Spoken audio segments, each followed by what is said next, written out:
Todd Mouw, Vice President of Sales and Marketing for Roush Performance, says that 3,000 fueling stations is one of the benefits propane provides consumers and fleets, and it helped Roush go in this direction.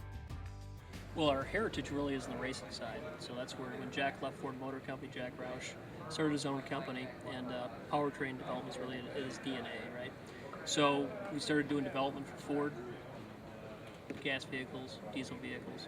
So obviously it's a natural progression to look at alternative fuels, whether it's gas, propane, CNG, whatever it might be, right? So about 4 years ago, we met with a group called the Propane Education and Research Council, and they asked us to develop some liquid propane conversion systems for Ford vehicles.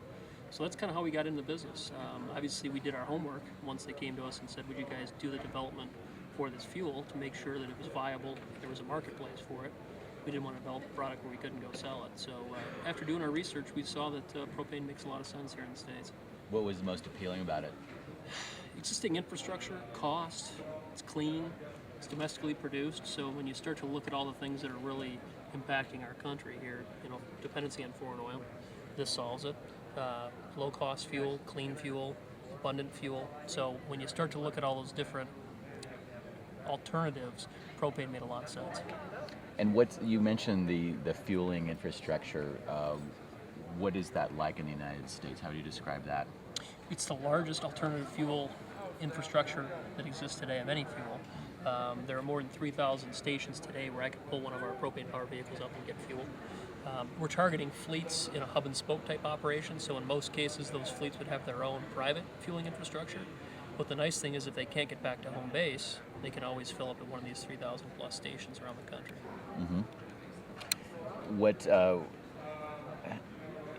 are the benefits too for if I was a fleet manager and I was going green with my fleet and I was looking at natural gas and biofuels and other things? Why would propane stand out for me, my fleet? Well, from a fleet manager's perspective, it's seamless operation, right? So obviously you're going to have to retrain their operators a little bit where to get fuel, how to fuel it. But the easiest one of all is propane. From a cost perspective, from a operation of the vehicle, has the same horsepower, torque, and towing as an equivalent gas engine. It just made a lot of sense from our perspective when we started to look at that fuel manager, or the fleet manager, and see what kept him up at night, and the fact that propane delivered on all the key fronts that it needed to for that fleet.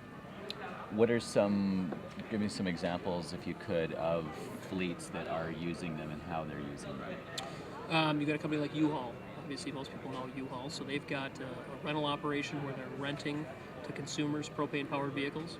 And they've also got service vehicles that service their rental vehicles around the country. So they're converting a lot of their service vehicles to run on propane. Obviously, they're going to their U-Haul stations or facilities that already have propane infrastructure, so it makes a lot of sense. That's just one example.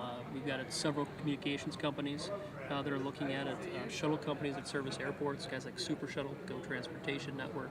They put 400,000 or 500,000 miles in these vans before they run them into the ground, and the savings in that case is probably at least $40,000. If you put 500,000 miles on one of these vans running propane, these guys will save over $40,000. Plus doing the right thing for the environment, plus using a domestically produced fuel. So